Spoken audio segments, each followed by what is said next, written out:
Left to suffer. Leap of death. They release all over us, and we like that. We rub it in. Opening up with Forever. This is the only single I listened to, and then I decided to save the others. I liked it. I liked it a lot. Dude, I've been cucked. It's really fucked up.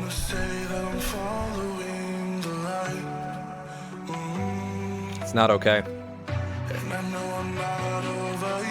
No, I'm only one of Taylor's many boyfriends. It's devastating, but it's the life. It's the path I've chosen.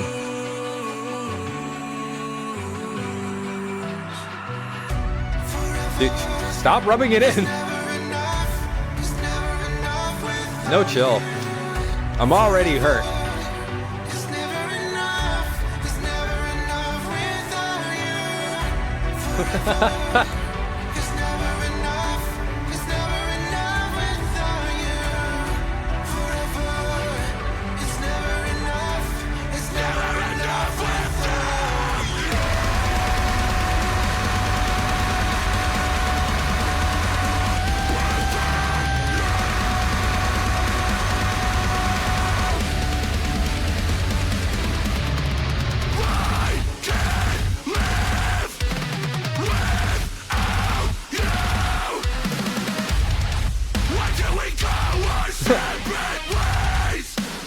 Aaron's a nice dude.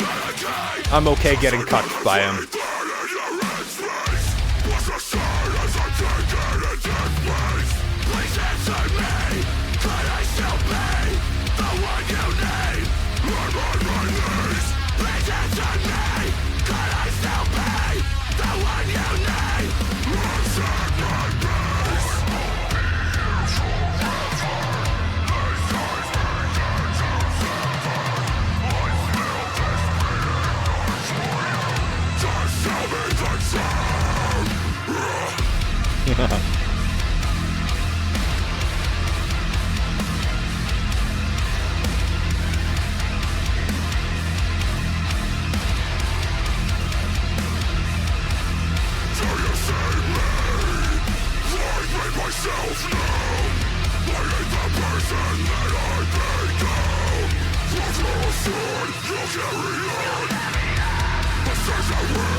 I really do fuck with the ambience sections and the cleans on this.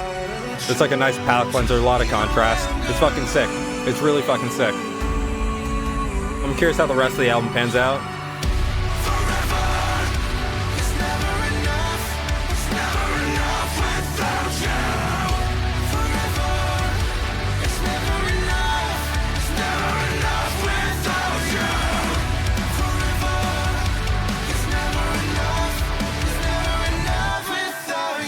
The chorus kind of gives me Disney vibes, I'm not gonna lie.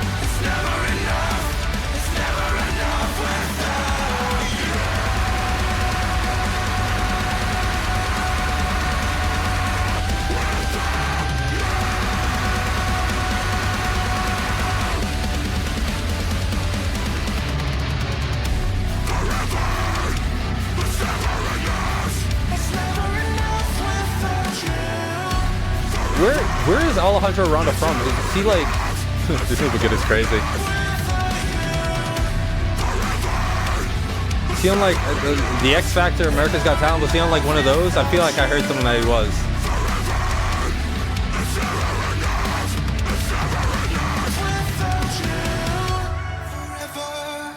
I remember CeeLo Green.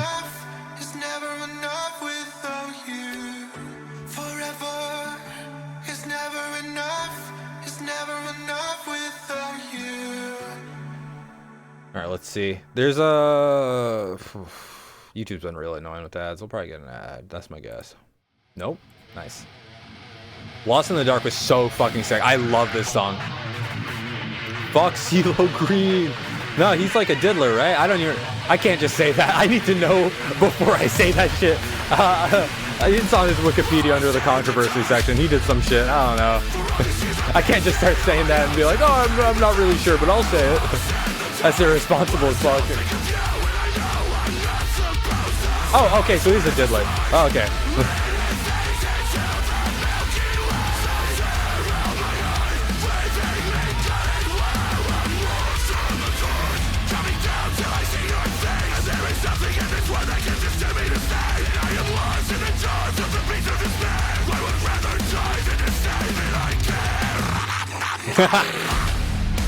It's so funny.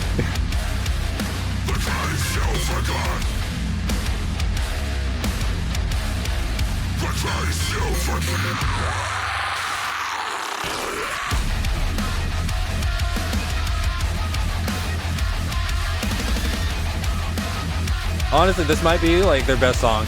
I fucking love it so much. Oh, Depression is still super good.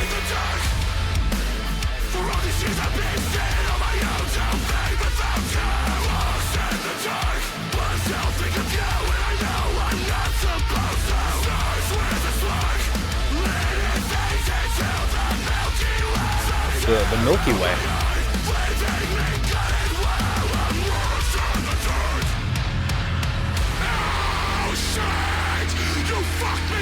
Zelli's too goated. It's just facts.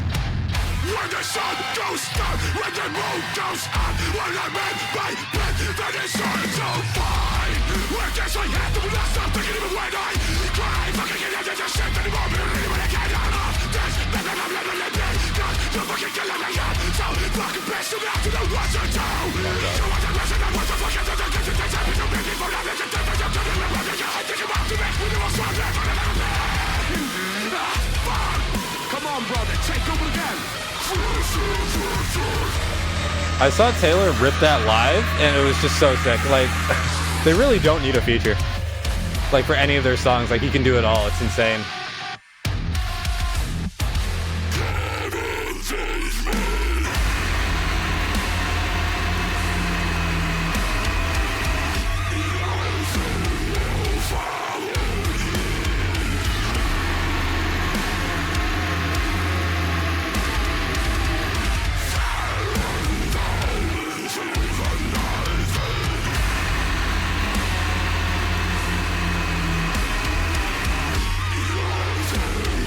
These are the only two songs I've heard off of this, so I'm excited to get into the new ones. We're getting through the recap. Let's see what's new.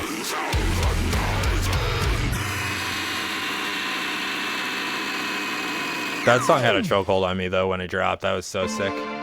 Okay, Will It Take My Breath featuring fucking Aaron Matz. I'm okay getting cooked. I'm okay getting cooked. You know, it's beautiful. Love is a beautiful thing. And, you know, I think we should celebrate it. We should celebrate it. It's a great thing, right? Just fantastic. Yeah.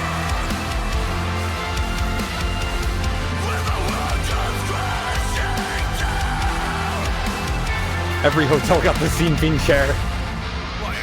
God damn.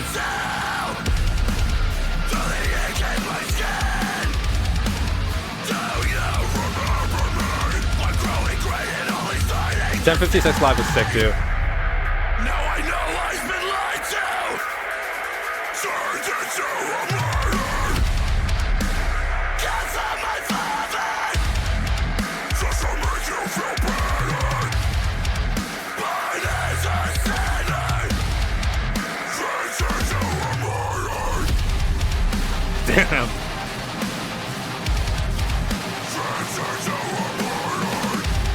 I'm fucking with that ambience. I love some quirky synths.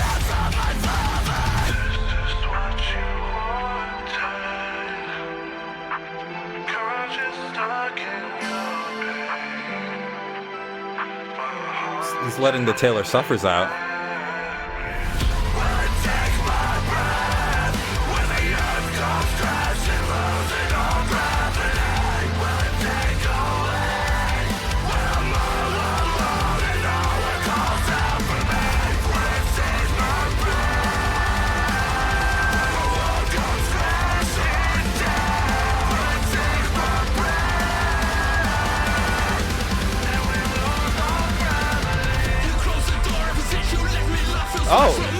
Yo, this is kind of romantic.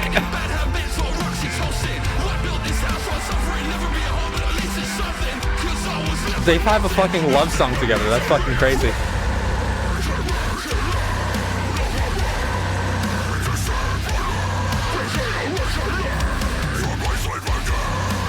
Oh my God.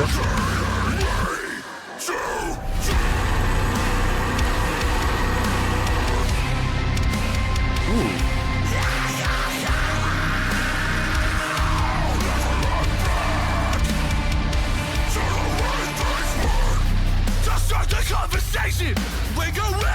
I will say some of the synth sections get really muddy, but that's a production thing.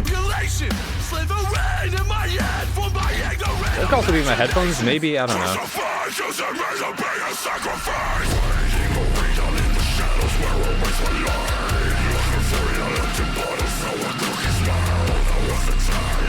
I also listen loud, so that could also be it.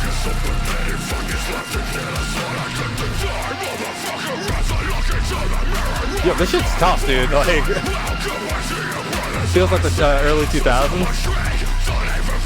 Back when America was a better place.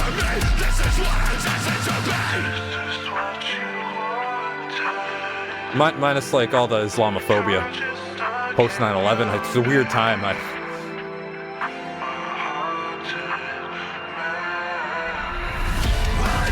I remember the war in Iraq. It was a mistake. We shouldn't have done it.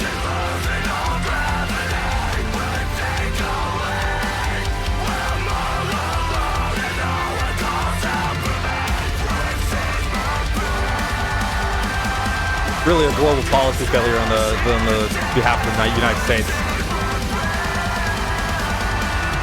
Okay, I'm allowing cuck. That's a good word. Also, how fucking dare you? That's so rude.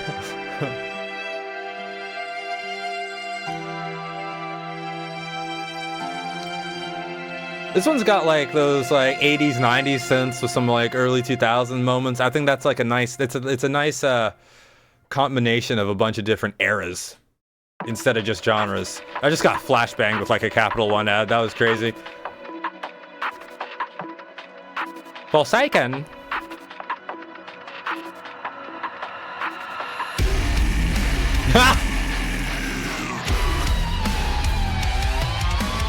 That's quirky. There's like a symphonic edge to like these songs. It's pretty sick.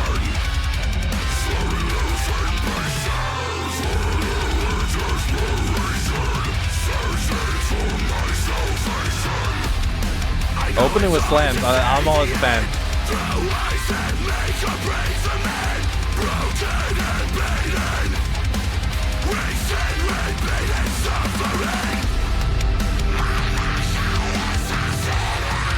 Oh!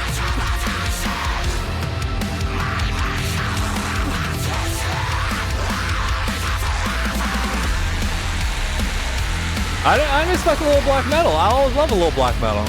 I'm a little black myself. Little two-step, love that shit.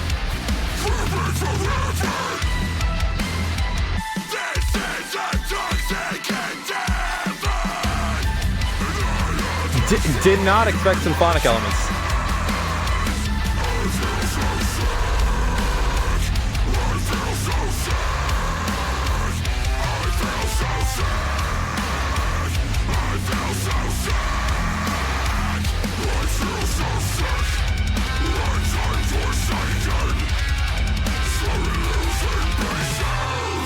It's kind of got like Volvadinia vibes, honestly.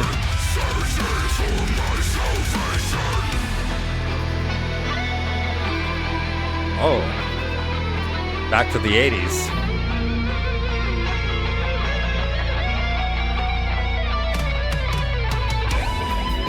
Oh, damn.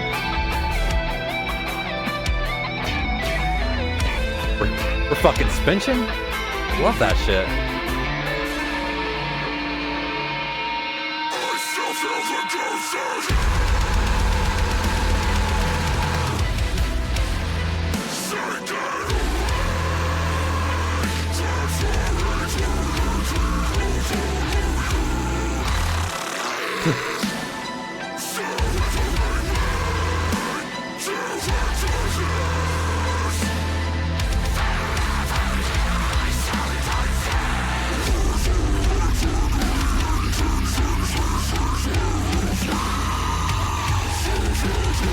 Got like some like fucking like 80s solo with slam. That's so funny to me.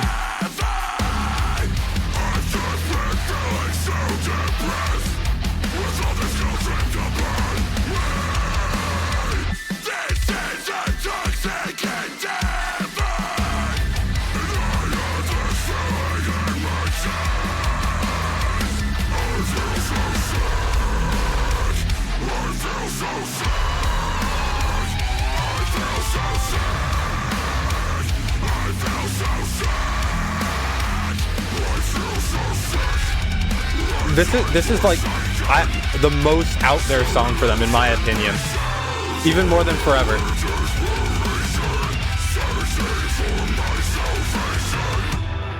Just because it just doesn't sound like Left to Suffer. Like that's definitely like a big switch up in like many ways. But I really yeah, messed with the ambience. I'm messing with the synths. I got a nice like 80s like kind of retro guitar tone. Like that's sick. I love that.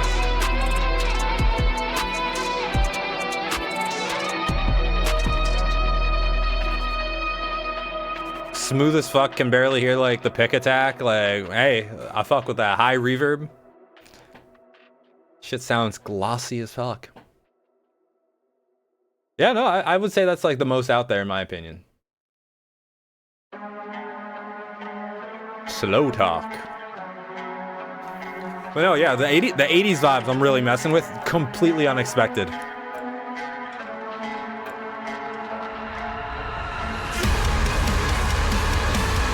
And the symphonics too. I did not see it coming at all. Take that back right now. That's crazy. Unbelievable.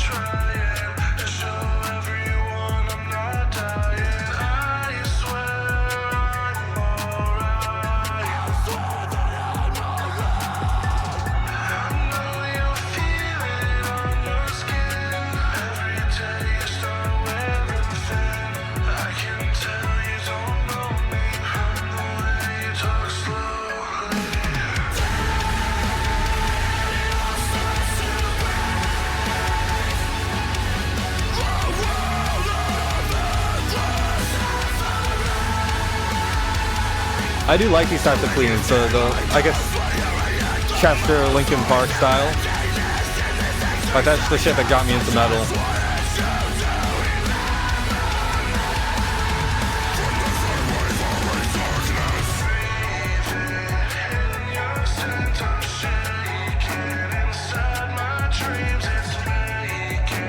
Oh, fuck, wait, yeah. This is a Linkin Park song.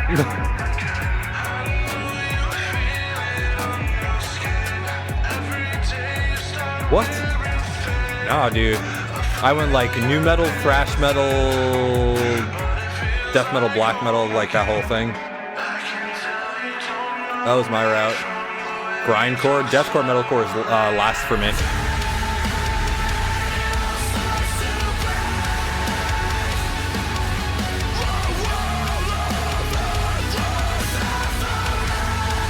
I really fuck with this chorus. That's a good chorus.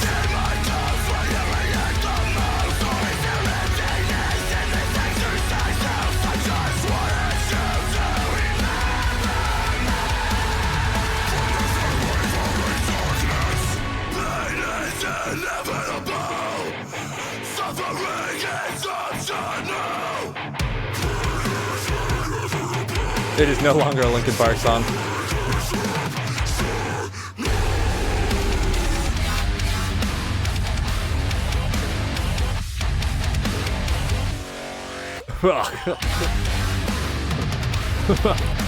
Oh, it was crunchy.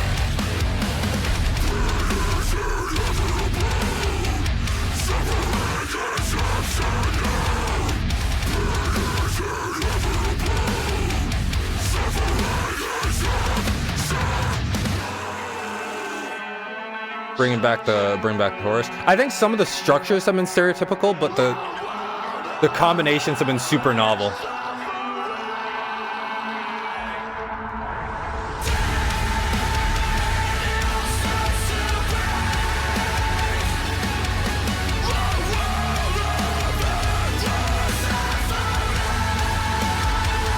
fucking love that chorus, dude. Fantastic, love that.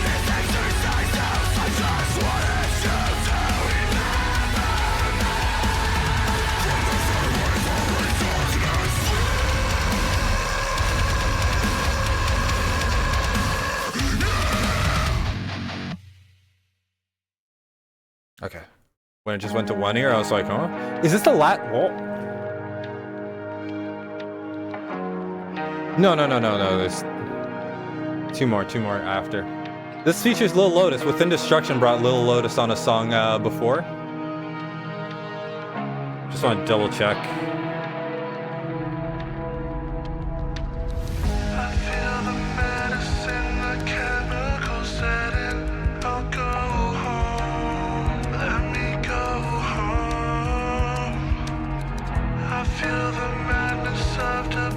Yep, okay. I just always want to make sure I have the right like order of songs.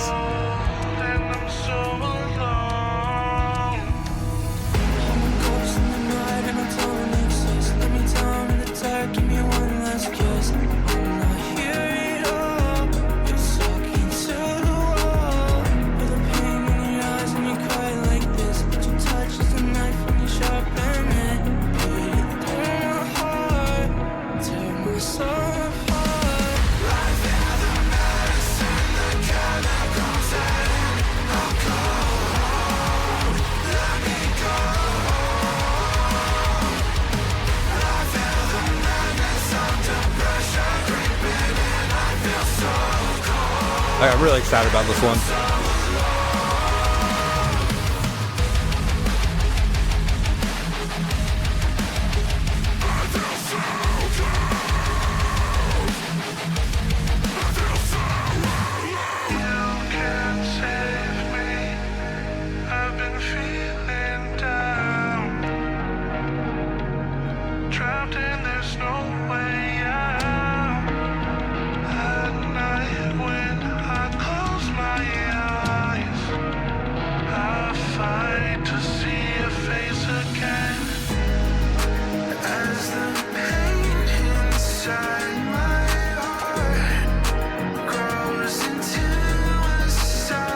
Oh, phone booth became like Taylor just renamed it. It's now Taylor Suffers on like all streaming platforms. So like all the phone booth stuff is still around. It's just under a different name.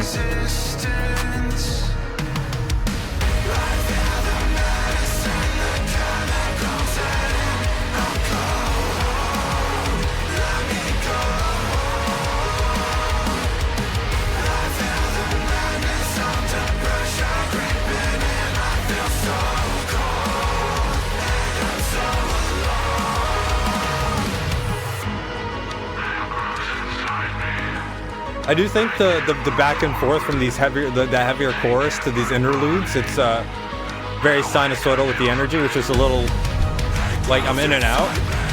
I don't know if it's necessarily a problem though.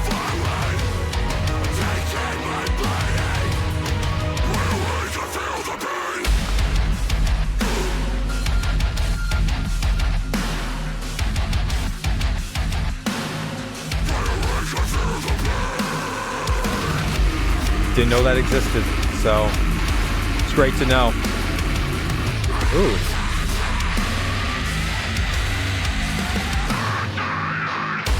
The underlying riff of that section is real nice. It's a nice slow one, super heavy.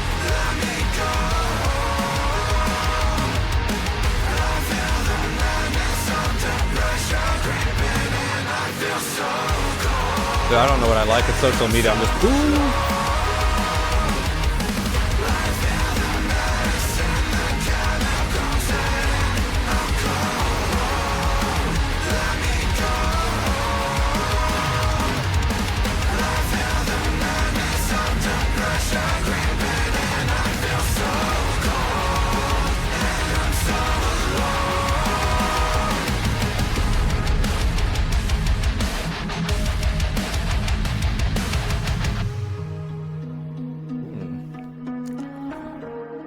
I think I previously said with Forever, like there's some muddiness with the synths, but I haven't heard it in any song other than Forever.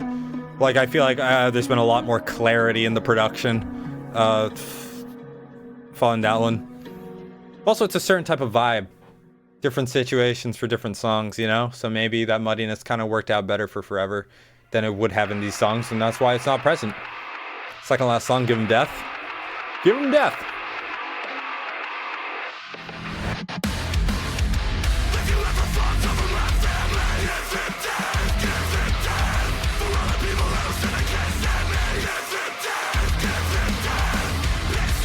Starting a rope it to this.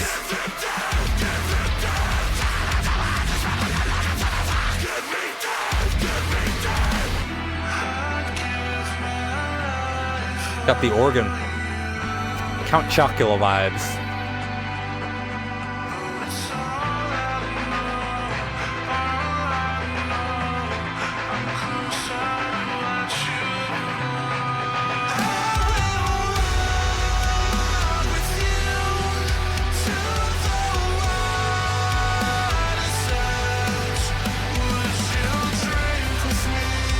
Oh.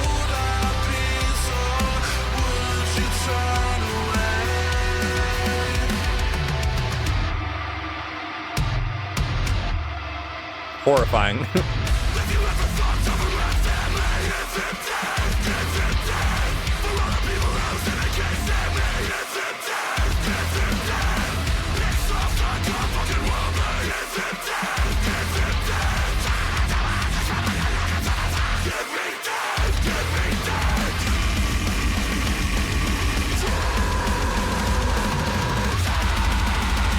Really going in with the slams.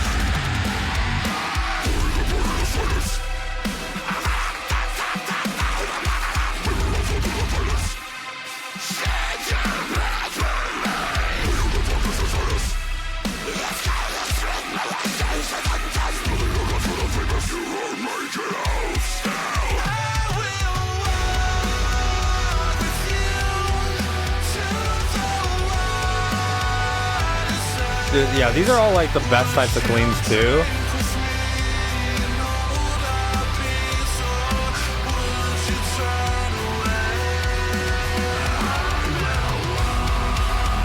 Little 4 on the floor in that previous section, love it.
Ooh, okay, that's corn like.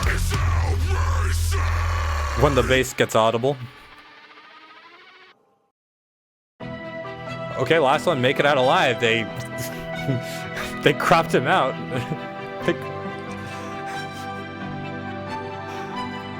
This is very funny to me just for the visual.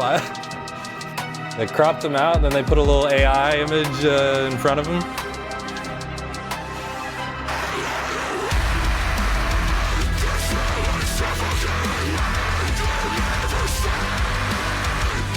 Although, it's very like 2000s YouTube coded, so that's kind of fire, right? 2000, 2010s music videos, they were all this vibe.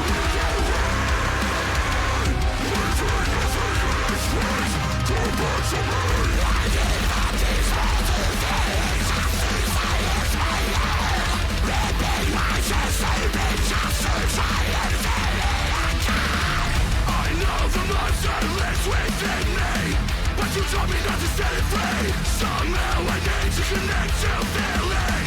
Cause it seems overwhelming. They'll find no place of salvation.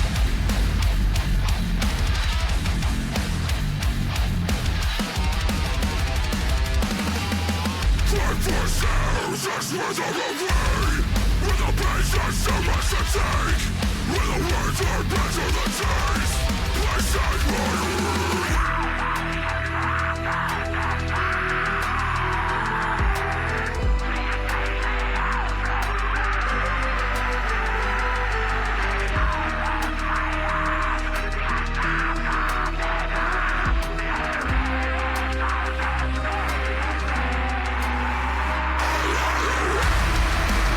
Wait, I think the Roman numerals on that clock are wrong.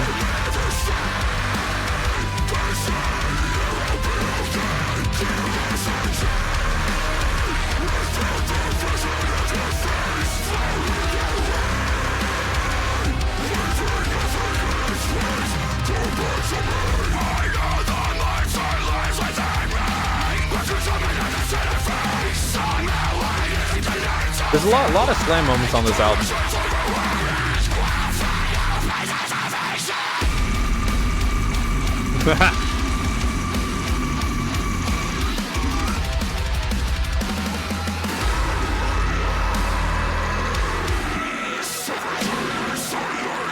Oh, I see my apartment from here.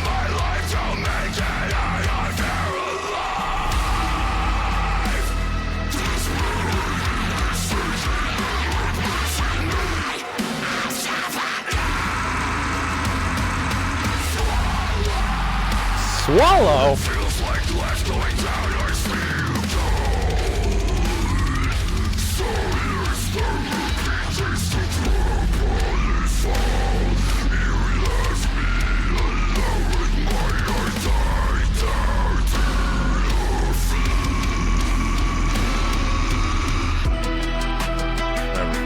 Whatever.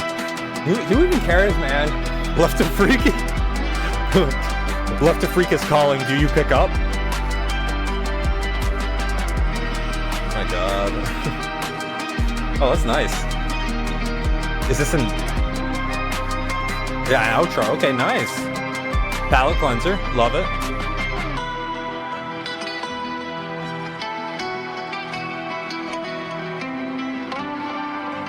Feel here.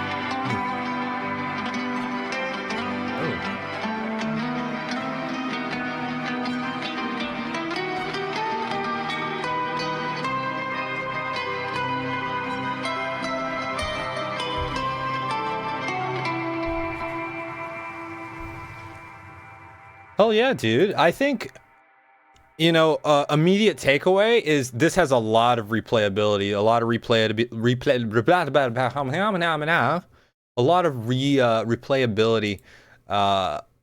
that I feel like isn't often seen in the cores, just because it's a super diverse album, brings in a lot of elements outside of not just deathcore but metal in general, which I still think it's super sick. I think it's really sick. Talking about production, let's talk about production.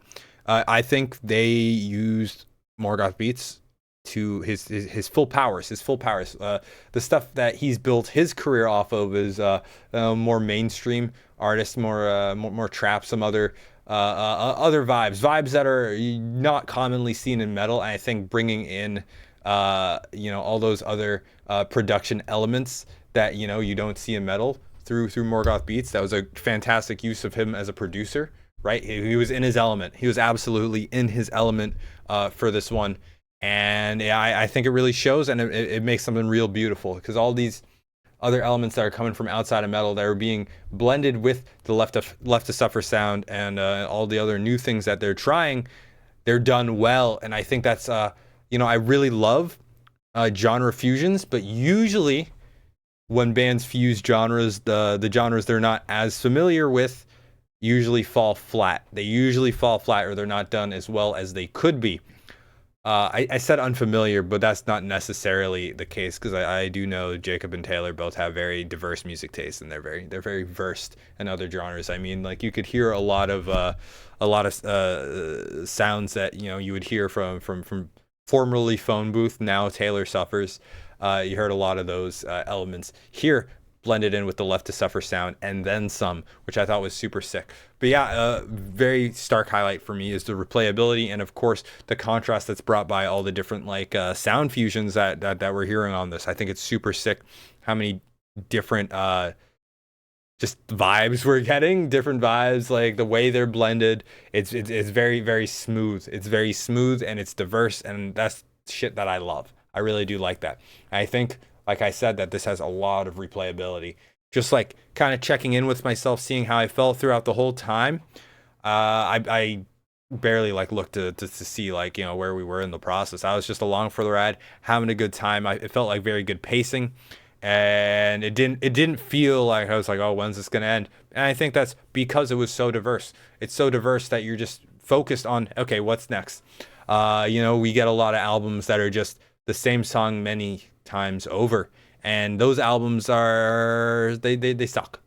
They suck as albums. You know, they might be great songs, but as an album, those albums are a failure in my opinion, where it's just the same song over and over. I think it's a disservice to the listener if to drop an album that's repetitive. So I appreciate Left to Suffer for making something diverse, switching it up. This is diverse not just in terms of the contrast, but again also in terms of like the metal influence they bring. It's very different from what they've previously done. But I will say with the past few Left to Suffer releases, they have kept it pretty diverse. I mean, I'm just gonna check in, but I believe the last Left to Suffer release we had listened to was that EP Noah. Correct. Yes. Where is it? Yes, Noah. Then before that was Feral, and that's very different from, what was it? Then we got And Dying Forever. That was an EP, I believe. Yes. Then we had On Death as well. Yeah, okay. Their whole discography has been like, it's been diversifying, definitely. But even from the jump, I feel like with On Death and the singles on that, there was another one too, right? It wasn't like A Year of Suffering or something. They have a very diverse catalog, which I really do appreciate. And I think, you know, when bands get really big, and Left to Suffer, they've hit that point where, I mean, like 500,000 monthly listeners, like you've made it. And if you don't feel like you've made it, you will soon feel like you've made it. Like that's a pretty safe spot to be. That's a pretty safe spot to be. Oh fuck, what was I saying? Oh yeah, bands, once they made it and they get into the rhythm, and then they're like, all right, time to put out our annual release. It just becomes about like sort of churning out music, and that's where you get bands where the creativity is kind of lost, and like you can tell which bands those are. Those are the ones where their best songs are early in their career, you know, before it paid the bills.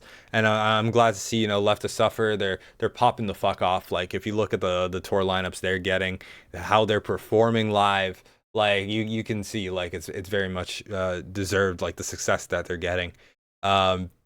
Fuck, dude, I wish I could keep track of what I'm saying.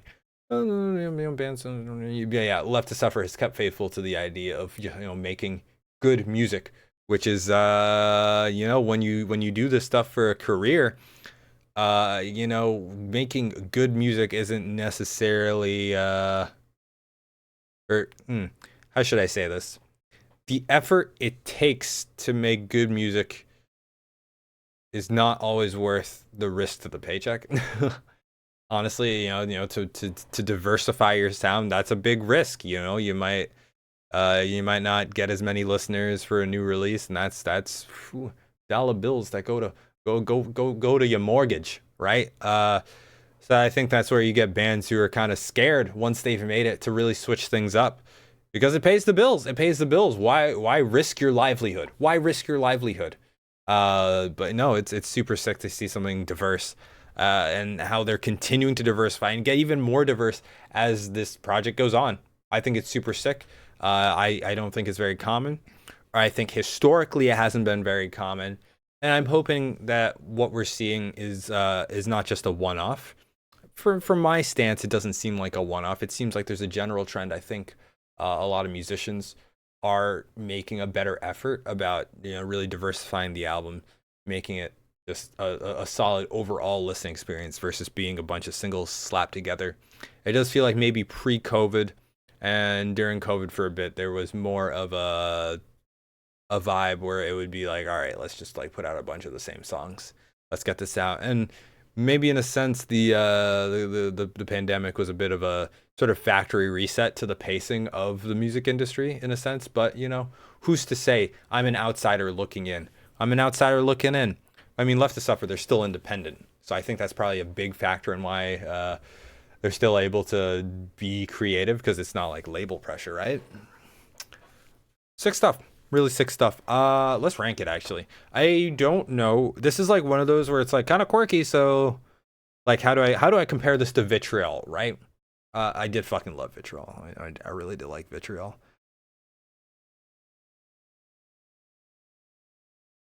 Where's my notes? Oh my god, I panicked. I thought I lost my albums of the year list, because I've listened to like a lot. So there's 28 albums for 2024. I would probably put this behind Disembodied Tyrant and Synestia and ahead of Awakened Providence for now. So that's the number 6 spot. I'm looking at this list. There's probably some things I can move around after re-listen to Disaster. But yeah, let's say Left to Suffer. Liap of Death in the number 6 spot. Very exciting. Very exciting to get fucking nut it all over. You know, rub that shit in. That's what I always say.